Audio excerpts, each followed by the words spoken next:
అటువంటి స్థానిక మన ఈటెల రాజేందర్ అన్న గారికి మరి గతంలో ఎంతో మంది ఎంపీగా నిలబడి వారి ముఖాలు కూడా చూపించకుండా ఓట్లేసి మనం గెలిపించినాం. మరి అలాంటి వ్యక్తులు కూడా మనకు ఒక్కసారి కూడా మన గ్రామాలకు గాని మనకి ఎక్కడ కూడా ఎవరికి యువకులకు గాని ఎవరికి కలవకుండా వాళ్ళు అక్కడనే ఉన్నారు. కాబట్టి ఈ రోజు నేను చూస్తున్నా ఈటెల రాజేందర్ అన్న ఏది పట్టుకున్నా అది తప్పకుండా సక్సెస్ అవుతుందని ప్రతిసారి కూడా మనము మన టీఆర్ఎస్ లో ఉన్నప్పుడు కూడా సీఎం ఎదిరించి ఆ రోజు ఎంతో ఒడిదుడుకులు ఉన్నా గానీ ఆ రోజు అక్కడ గెలుచుకొని వచ్చినందుకు ఆ రోజు కూడా మేము ఎంతో గర్వపడ్డాం. మరి ఇంతవరకు మాకు ఎంపీ నిధులు గాని ఏవి గాని మా గ్రామాలకు ఇంతవరకు కూడా తెలియదు. చెప్పినా గాని పట్టించుకునే నాదులు లేకుండే.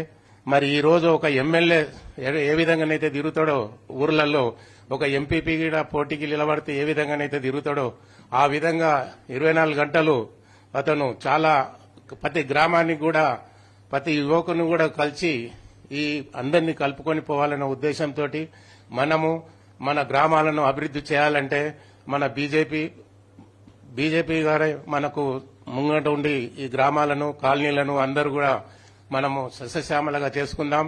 మనకు తెలిసిన వ్యక్తి, మనకు దగ్గర ఉన్న వ్యక్తి, మరి అలాంటి వ్యక్తిని మనం గెలిపించుకుంటే ఎంతో మన గ్రామాల అభివృద్ధి పదంలో నడుపుతాయని మరి నేను మొదలు బీజేపీ కార్యకర్తను. నేను ఎప్పుడైతే మన బండారు లక్ష్మణ్ గారు అధ్యక్షులు ఉన్నప్పుడు నేను బీజేపీలో ఉన్నా. తర్వాత ఇంద్రసేనారెడ్డి మనకు ఎంపీగా కూడా నిలబడ్డాడు. అలాంటి వ్యక్తులతో ఉన్నా గానీ మన పరిస్థితులను బట్టి తెలుగుదేశం నుంచి టీఆర్ఎస్ లోకి వచ్చినాం. టీఆర్ఎస్ నుంచి కూడా ఇప్పటిదాకా టీఆర్ఎస్ లోనే ఉన్నాం. మరి గ్రామాలను అభివృద్ధి పదంలో నడిపించుకుంటూ మా నరసింహారెడ్డి గారు, మల్లారెడ్డి గారు కూడా మాకు చేదోడువాదుగా ఉండి నడిపిస్తారు. మరి ఈ రోజు ఈటెల రాజేందర్ గారిని మనం పువ్వు గుర్తుకేసి నాకున్న ఎవరేమని అనుకున్నా నేను వేరే పార్టీలున్నా ఎక్కడున్నా గానీ నేను ఈటెల రాజేందర్ గారిని గెలిపిస్తా. అది నా శపథం. ఎందుకంటే ఆ రోజు కూడా నేను వాగ్దానం చేసిన. ఆ రోజు కూడా ఇప్పుడు కూడా ఈ స్టేజ్ మీద కూడా నేను కాలనీ కూడా తిరిగి నేను చెప్పి మన ఉన్నటువంటి మండల్ ఏదైతే బాడీ ఉందో వాళ్ళని కోఆర్డినేట్ చేసుకుని కూడా నేను ముంగడికి వెళ్లాలని మరి మా ఈటెల రాజేందర్ అన్న గారికి మనస్ఫూర్తిగా మద్దతు ఇస్తూ నాకు ఈ అవకాశం ఇచ్చిన మీ అందరికీ పేరు పేరున శుభాభినందనలు సెలవు తీసుకుంటున్నాను. ఇప్పుడే విచ్చేసినటువంటి రాష్ట్ర ఓబీసీ వైస్ ప్రెసిడెంట్ గుంగల మహేష్ అన్న గారికి, కౌన్సిల్ మెంబర్ నరసింహన్న గారికి స్వాగతం సుస్వాగతం తెలియజేస్తా ఉన్నాం. అలాగే ఒక్క నిమిషం భిక్షపతం 2 నిమిషాలు భిక్షపతం ఒక 2 minutes. సభకు నమస్కారం. ఈరోజు మన కాచవన్ సింగారం గ్రామ పంచాయతీ పరిధిలోని ఈ సుప్రభాత్ టౌన్షిప్ లో జరుగుతున్నటువంటి మన ఈటెల రాజేందర్ అన్న గారి యొక్క ఎలక్షన్ సమావేశం చాలా సంతోషం. మరి ఈరోజు మనము ఎట్టి పరిస్థితుల్లో ఈటెలను అన్నను గెలిపించాల్సిన బాధ్యత మన అందరి మీద ఉంది. మన కర్తవ్యం ఇంటింటి తిరిగి చెప్పాల్సిన బాధ్యత ఉంది. ఎందుకంటే అన్న తెలంగాణ ఉద్యమంలో పనిచేసిండు. మరి కరోనా టైంలో ముఖ్యమంత్రి పారాసెటమాల్ వేస్తే తగ్గిపోతానని ఆయన పామోదులో వండుకుంటా ఆగుకుంటా. కానీ అన్న వైద్య శాఖ మంత్రిగా ఉండి తెలంగాణ వ్యాప్తంగా ప్రతి హాస్పిటల్ తిరుగుతూ ఆయన జీవితాన్ని త్యాగం చేసి పోరాడిండు. ఆ కరోనా పీరియడ్ లో మనం అందరం భయపడ్డాం, పోదామా వద్దా. అటువంటి సిచ్యువేషన్ లో అన్న బాధ్యత తీసుకుంటే తన ప్రాణాలను సైతం లెక్క చేయకుండా మరి అన్న పనిచేస్తాడు. మరి అటువంటప్పుడు కరోనా సిచ్యువేషన్ లో ఎంత పనిచేసిండో మనందరికీ తెలుసు. మరి ఈ రోజు భారతదేశంలో ఉన్నటువంటి అతిపెద్ద నియోజకవర్గం మల్కాజ్గిరిలో మరి అన్నను గెలిపాల్సిన బాధ్యత ఉన్నది. ఎందుకంటే ఇప్పుడు మోడీ గారు భారతీయ జనతా పార్టీ 400 సీట్లు గెలవాలంటుంది. మరి అందులో మల్కాజ్గిరి పోయినసారి 303 సీట్లు ఉన్నాయి. మళ్ళీ మల్కాజ్గిరి లేదు. మనం మల్కాజ్గిరి గెలుస్తేనే 400 పైన దాడుతుంది. కాబట్టి ఎట్టి పరిస్థితుల్లో మనం ఇక్కడ ఉన్న వాళ్ళందరం కూడా అన్న కోసం అహర్నిశలు కష్టపడి ఎగ్జాక్ట్లీ ఇంకా 15 రోజులు ఉంది. మనం అందరం కష్టపడి ఇంటింటికి తిరిగి ఈటెలను గెలిపించాలని, కమల పువ్వు గుర్తుకు ఓటేయాలని చెప్పి జై హింద్, జై భారత్. పోచారం అధ్యక్షులు సురేష్ నాయక్ గారిని వేదిక మీదకి విచ్చేయాల్సిన కోరుతా ఉన్నాం. అలాగే పవన్ గారు వేదిక మీదకి రావాల్సిన, కాచవన్ సింగారం ఇన్ఛార్జ్ గా వ్యవహరిస్తున్న రగన్న గారు కూడా వేదిక మీదకి రావాల్సిన కోరుతాం.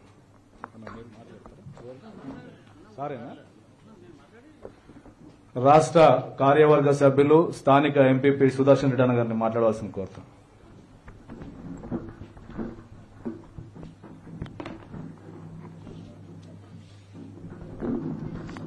ఈరోజు మన మేడ్చల్ నియోజకవర్గంలో మన మల్కాజ్గిరి పార్లమెంట్ అభ్యర్థి అయినటువంటి గౌరవనీయులు మాజీ మంత్రివర్యులు ఈటెల రాజేందర్ గారు ప్రచారంలో కార్యక్రమం భాగంగా దీనికి అధ్యక్షత వహిస్తున్న స్థానిక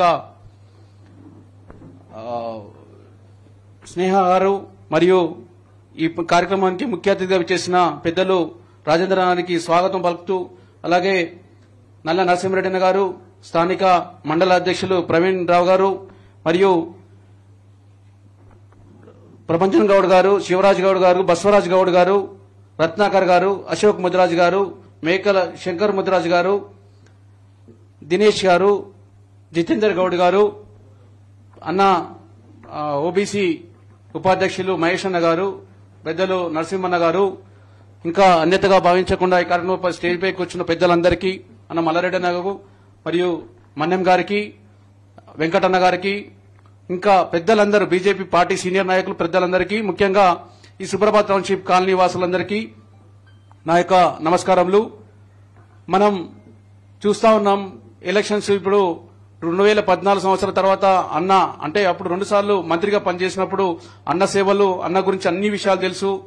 కానీ ఇప్పుడు ఒక ఈటెల రాజేందర్ అనే వ్యక్తిని గత ఉప ఎన్నికల్లో ఓడగొట్టాలని చెప్పి కేసీఆర్ ఎట్లయితే తన డబ్బు అనుకోండి, మద్యం అనుకోండి, ఏరులై పారించినా కూడా అన్న గెలిచిండు. అంటే అన్న తన జీవితం గురించి ఇప్పుడు నరసింహారెడ్డి అని చెప్పిన విషయాలు, అన్ని విషయాలు అందరికీ తెలుసు, ఈ రాష్ట్రం మొత్తం తెలుసు.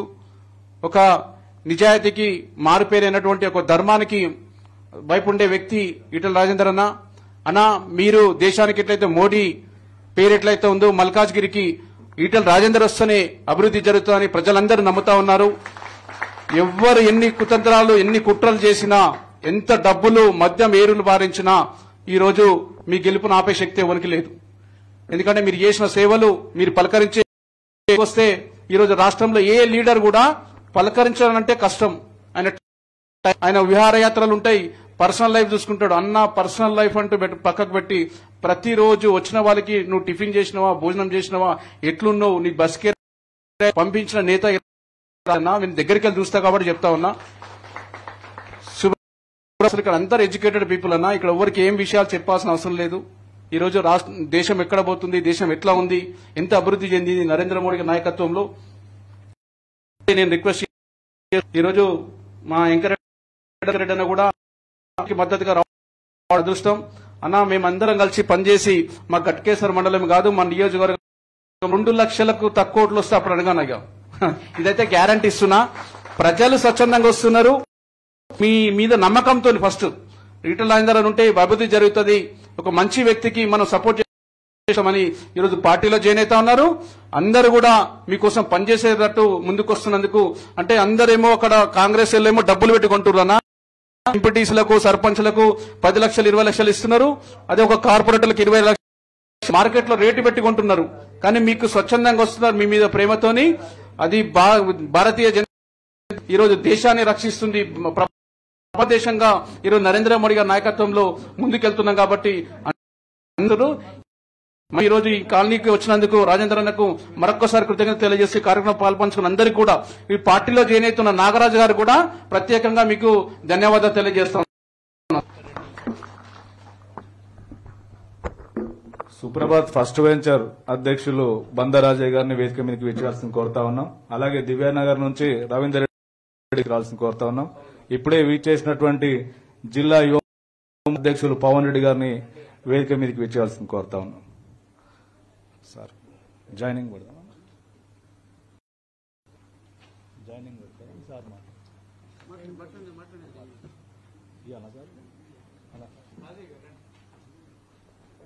సార్ మాట్లాడు, ఇక్కడ వేయించిన సార్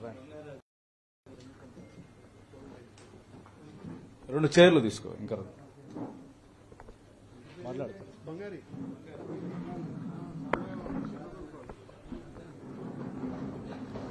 మనందరి అభిమాన నాయకుడు, సుదీర్ఘ కాలం పాటు ఎమ్మెల్యేగా పనిచేసి నిత్యం ప్రజా సమస్యల మీద పోరాటం చేస్తూ తన మరి దొరల గడిలను వణికించి దొరల గుండెల్లో నిద్రపోయినటువంటి వ్యక్తి మరి నెల రోజుల్లో మనందరికీ ఎంపీగా మనందరి కళ్ళ ముందుకు రాబోతున్న వ్యక్తి పెద్దలు గౌరవనీయులు శ్రీ ఈటల రాజేందర్ గారిని మాట్లాడవలసిందిగా కోరుతా ఉన్నాం.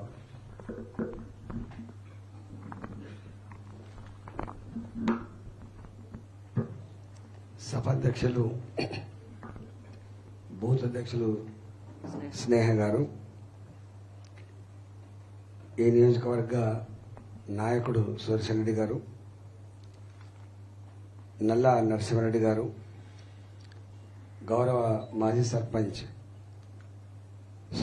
వెంకటరెడ్డి గారు, గౌరవ కౌన్సిలర్ మహేష్ గారు, నరసింహ గారు, మండల పార్టీ అధ్యక్షులు ప్రవీణ్ రావు గారు, ప్రభంజన్, శివరాజ్, బసవరాజ్, రత్నాకర్, అశోక్, పవన్ రెడ్డి, శంకర్ గారు, దినేష్ గారు, జితేందర్ గౌడ్ గారు, అందరికి పేరు పేరున మా కొమరయ్య గారైనా వారి పేరు రాజన్నకి, బంగారి రాజన్నకి, మిగతా మిత్రులందరికీ నమస్కారం. నా గురించి నేను పరిచయం చేసుకోవాల్సిన లేకుండా నేను అందరు చెప్పిండ్రు. ఇంత పొద్దున రెండే మాటలు చెప్పడానికి వచ్చినాను. ఒకటేమో పోయిన ముఖ్యమంత్రి గారు, మళ్ళీ ఇప్పటి ముఖ్యమంత్రి గారు ఇద్దరు కూడా మళ్ళా పాత అబద్ధాల మాటలు చెప్పి మళ్ళీ మాయ మాటలు చెప్పి మరోసారి ఓటు దండుకునే ప్రయత్నం చేస్తున్నారు. అప్రమత్తంగా ఉండమని చెప్పి కోరుతున్నాను. రెండవది, మోడీ గారు ఏదో బీజేపీ అంటే ఇదో మతోన్మాద పార్టీ, ఈ పార్టీ అధికారంకి వస్తే దేశం ముక్కలైపోతుంది, దేశం అల్లకల్లోలం అయిపోతుంది, దేశంలో నరమేధం జరుగుతున్నటువంటి ఒక దుష్ప్రచారం మోడీ గారి కంటే ముందు చేశాడు. కానీ మోడీ గారు వచ్చిన తర్వాత ఈ 10 సంవత్సరాల కాలంలో ఎక్కడ కూడా నరమేధం జరగలేదు, రక్తపాతం జరగలేదు, కమ్యూనల్ వైలెన్స్ జరగలేదు. జరగకపోగా మనం గతంలో ఏ అమాయకపు ప్రజలైతే చనిపోయినరో అనేక పద్ధతుల ద్వారా ఇవాళ అవన్నీ కూడా ఆగిపోయినాయి. ఇదే హైదరాబాద్లో గోకుల్ చాట్ దగ్గర బాంబులు పేలితే ఎంతమంది చనిపోయినరు, ఎంతమంది క్షతగాత్రులు అయినరో ఇప్పటికీ మనకు దర్శనమిస్తూ ఉంటుంది. అమాయకులు వాళ్ళు, అన్ని అభంశుభం తెలియని వాళ్ళు ఏదైనా పంచాయతీ ఏదో కొట్టుకుంటే శత్రుత్వం ఉంటే కొట్టుకుంటారు, కానీ అమాయకపు ప్రజల ప్రాణాలను తీసినటువంటి దుర్మార్గం అన్నది మనం చూసాం. దిల్షుక్ నగర్లో సాయిబాబా మందిరం అని ఉంటుంది. తాను మంచిగా ఉండాలని, సమాజం మంచిగా ఉండాలని చెప్పి దేవుని మొక్కడానికి పోతే బాంబులు పేలితే చిందిన రక్తం, ఎగిరిపడ్డ మాంసం ముద్దలు ఇప్పటికీ గుర్తుండుంటాయి. అట్లా అనేక దిక్కుల బాంబుల మూతలు జరిగినాయి. జమ్మూ అండ్ కాశ్మీర్లో అయితే ప్రాణాలను అరచేతిలో పెట్టుకుని బతికేటోళ్ళు సైన్యం, అమాయక ప్రజలు కూడా. అక్కడ నివసించాలంటే ఏ క్షణంలో ఎవరికి ఏమైద్దో చెప్పలేని పరిస్థితి ఉండేది. అట్లాంటిది ఇవాళ దేశంలో కావచ్చు, జమ్మూ అండ్ కాశ్మీర్లో కావచ్చు, ఎక్కడ బాంబుల పేలుళ్లు లేవు, తుపాకుల శబ్దాలు లేవు. ఇవాళ చిందే రక్తం కనపడినటువంటి ప్రశాంతమైన వాతావరణ కారకుడు నరేంద్ర మోడీ గారు అవునా కాదా మీరు ఒకసారి ఆలోచించామని కోరుతున్నాం. రెండవది, దేశంలో స్వతంత్రం వచ్చినప్పుడు కొన్ని సేఫ్ గార్డ్స్ ఇస్తూ ఉంటాం. ప్రత్యేకమైనటువంటి పరిస్థితులు ఉన్నప్పుడు కొన్ని రాష్ట్రాలకు, కొన్ని ప్రాంతాలకు కొన్ని తెగలకు ఇస్తూ ఉంటాం. అట్లనే 370 ఆర్టికల్ జమ్మూ అండ్ కాశ్మీర్ కోసం ఇచ్చింది.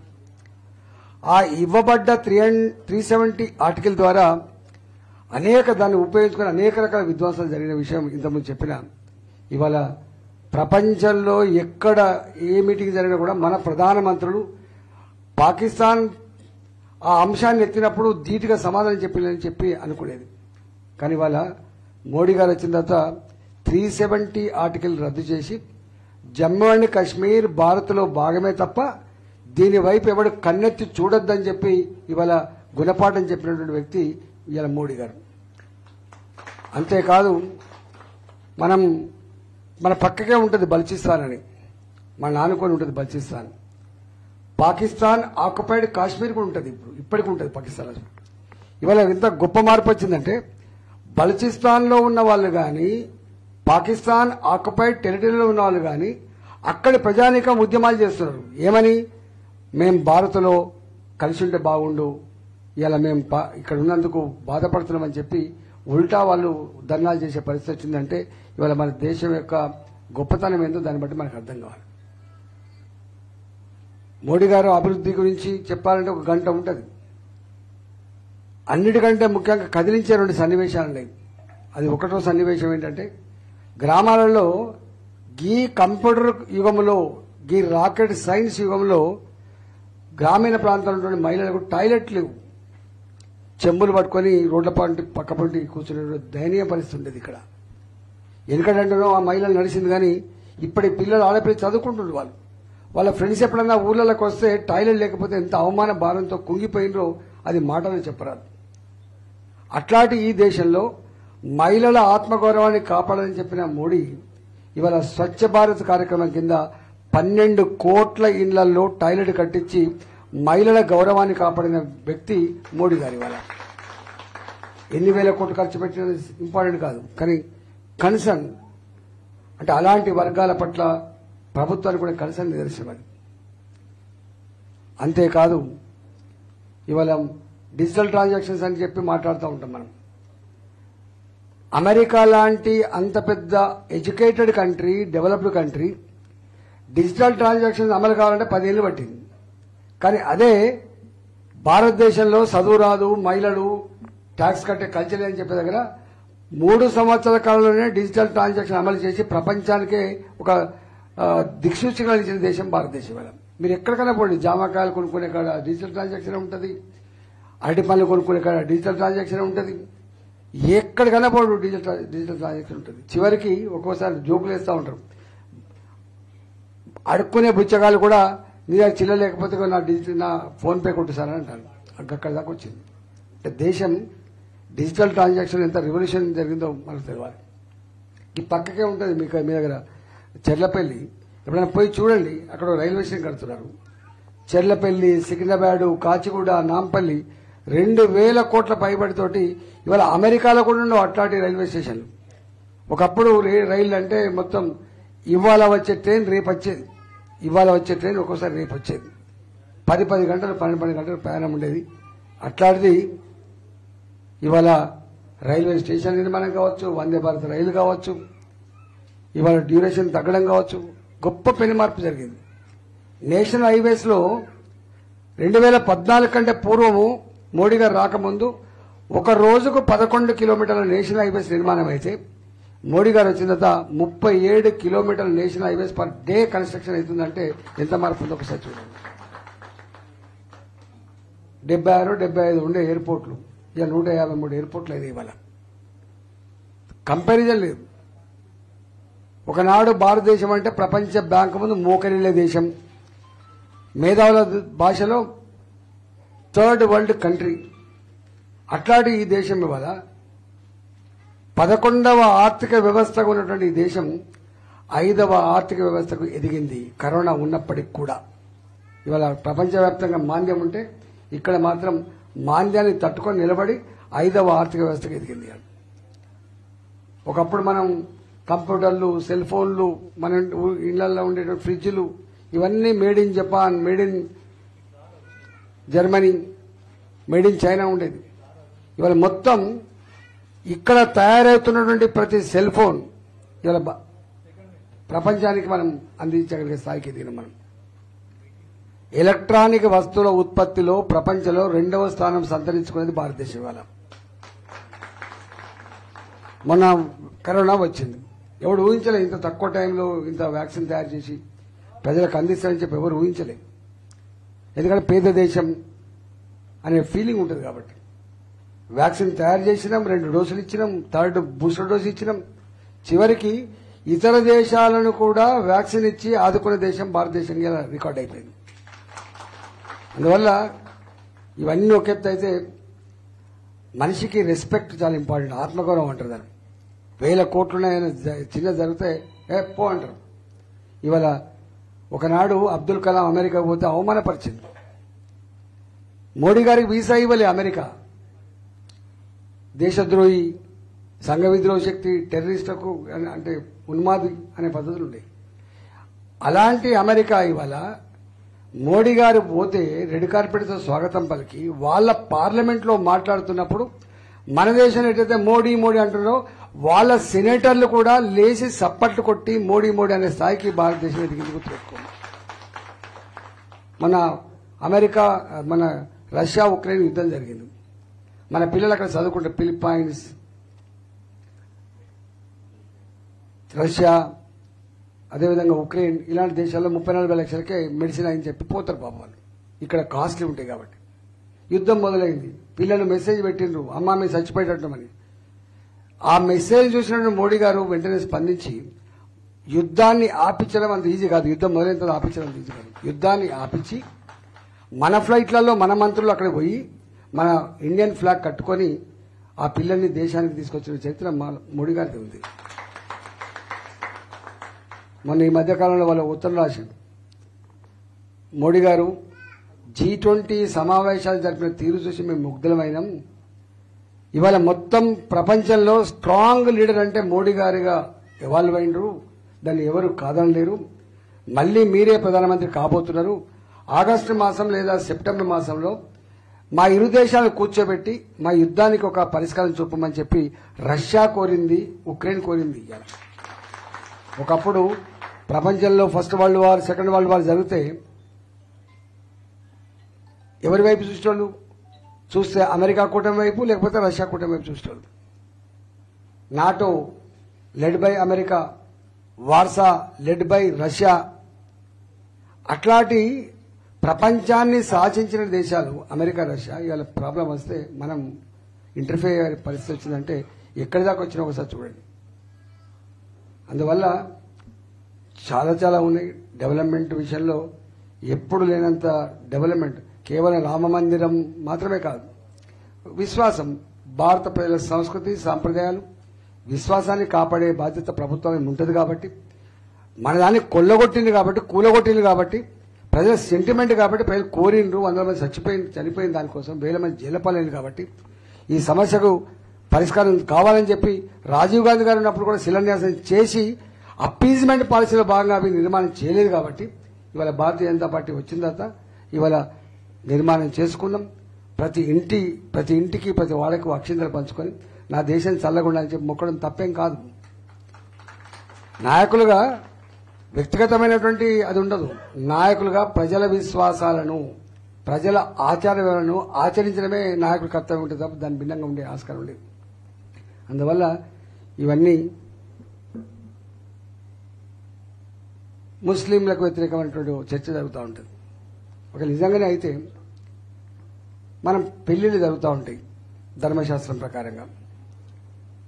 ఏదైనా ఇష్టం లేకపోతే పెద్ద మనుషుల దగ్గర అనేక సంవత్సరాలు పంచాయతీ అయ్యాయి, చివరికి కోర్టుకు పోతుంది విడాకులకు కాబట్టి. అంటే ఎన్నో రకాల ప్రాసెస్లు ఉంటాయి. కానీ ఇవాళ ముస్లిం మహిళలు 15 ఏళ్ళు 20 ఏళ్ళు గడిచిన తర్వాత టక్కన ఆయనకి ఏదైనా అభిప్రాయ భేదం వచ్చి నేను తిరుమల తలాక్ అని చెప్పి వదిలిపెట్టిపోతే ఇవాళ రేపు ఏ ఇంట్లోనన్నా సాత్తాన్రా? ఒక ఆమె విడాకులైతే పేరెంట్స్, ఆ ముసలి పేరెంట్స్ ఎంత ఇబ్బంది పడతారో మనం చూస్తా ఉన్నాం. భర్తలు చనిపోయిన మహిళలు కావచ్చు, భర్తలు వదిలిపెట్టిన మహిళలు కావచ్చు, నరకం ఉంటుంది. అటు అన్నదమ్ములు రానియరు, ఇటు తల్లిదండ్రులకు భారం అయిపోతారని చెప్పి బాధ ఉంటుంది.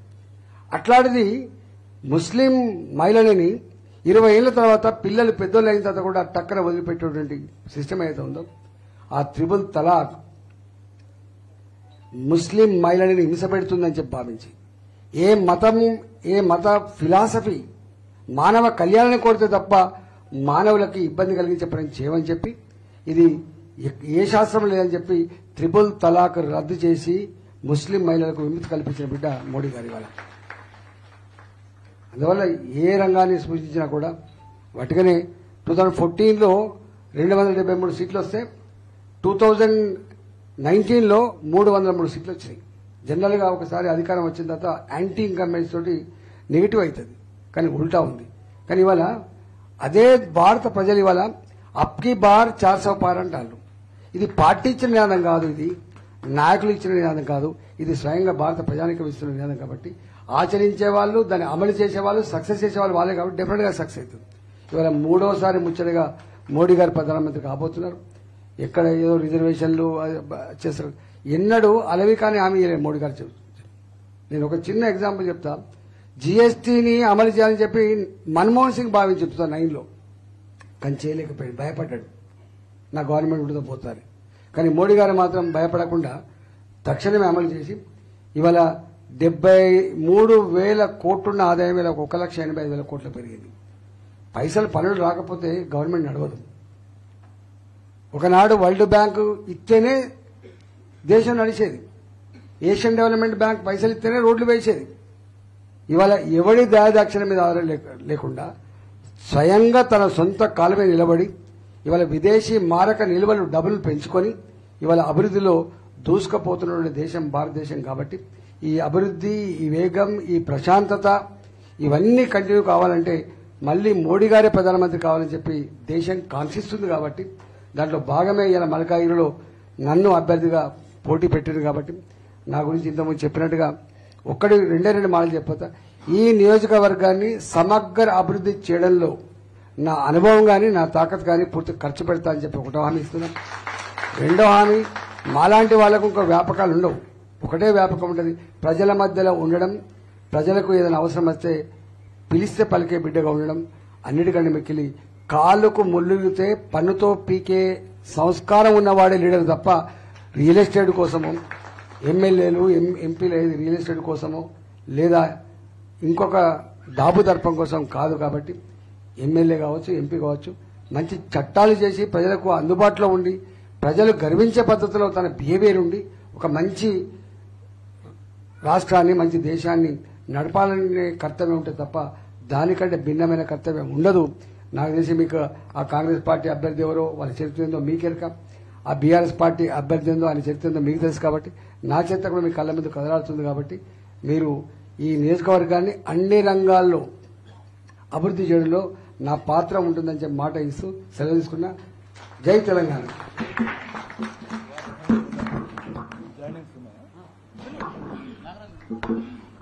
కండువాలు తీసుకురా.